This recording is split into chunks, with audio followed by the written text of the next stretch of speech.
Hello there, and welcome to Schofield Studios. And this is actually the first episode I make in 2021 because all those episodes you saw were in 2020. So, anyways, what are we going to do here? Well, you might not know this, but I love disaster movies.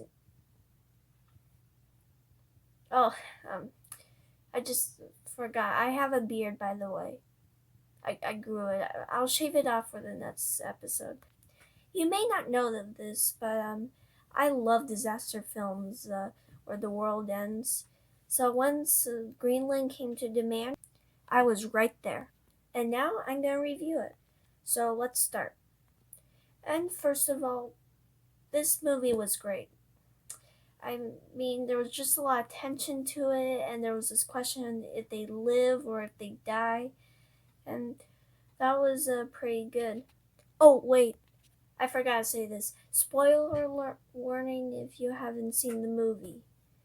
Yeah, the movie has a lot of spoilers, and you might want to go watch that, then come back if you want to see this video without any spoiler alerts. And yeah, let's get started.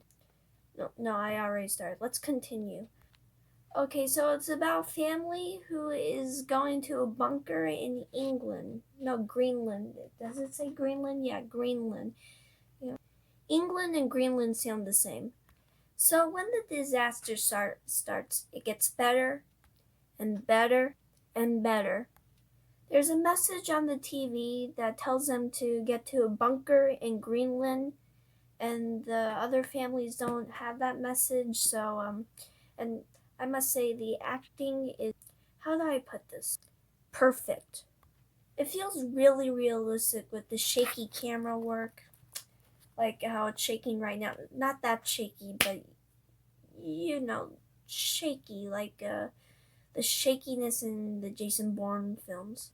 Speaking of which, if this film does not get nominated for acting, then I make a video or I eat a spoonful of wasabi.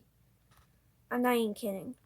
Now, at the end, yeah, I'm skipping to the end because the beginning and the end and then the middle is how I'm going to do this. Okay, never mind. So, in the middle, the family gets separated as the child is kidnapped by these two people who you absolutely hate. And the father got separated in the plane station because there's this airport where you had to take planes to Greenland, and then the mob set fire to it and all the planes exploded. Anyways, as soon as they get back together at uh, the the father's house, yeah, the father's house. For a second there, I thought it was the uncle. Anyways, they get to the father's house, they get reunited, and then they're thinking maybe they can take a plane to Greenland because there's this plane station that are taking people to Greenland for free. I don't know why they took it for free. If they were me, I would take it for like $1,000 and they would pay either way because never mind.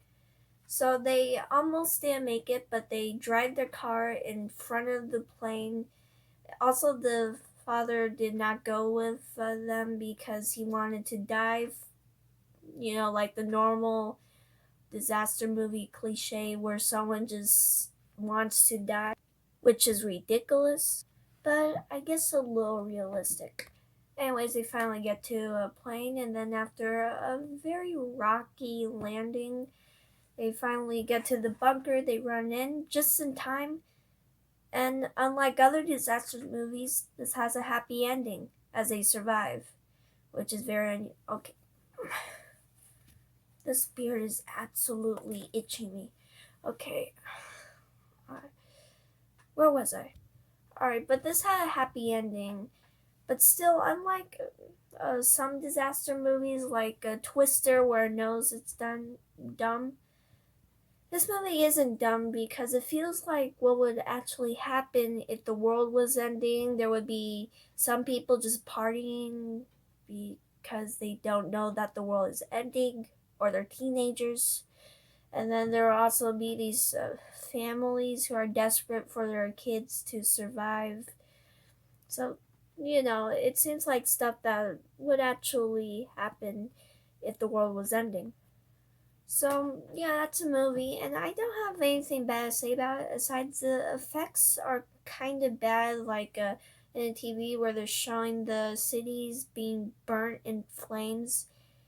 It looks like something a kid would patch to a TV screen, but still, this movie was really good. I put it for a 9 out of 10. Yes, I actually am using script now, which I wasn't using before. That's why my delivery was so off back then. Anyways, I put it 9 out of 10 because even though it does some stuff that disaster movies normally do, it feels different, It feels special in its way. And yeah. Also, the characters don't act dumb, which is a nice change in pace. Like, there's one moment where they had to go back to a car when the plane was about to leave, but it's not because they were dumb, it was because they needed to get their kid's ambulance or its mess, and he had diabetes. So, yeah, it made sense in that way. Anyways, I really enjoyed this movie. If it gets a sequel, I'll be right there in the middle of the theater. If coronavirus ends. Alright, remember to subscribe, click the link down below, like, and remember this is just my opinion. If you have a different opinion about this movie, don't chase me with a rifle and try to shoot me. Anyways, thanks for watching this video. This has been Scofield Studios, where you are the audience. And where's that thing? Here it is.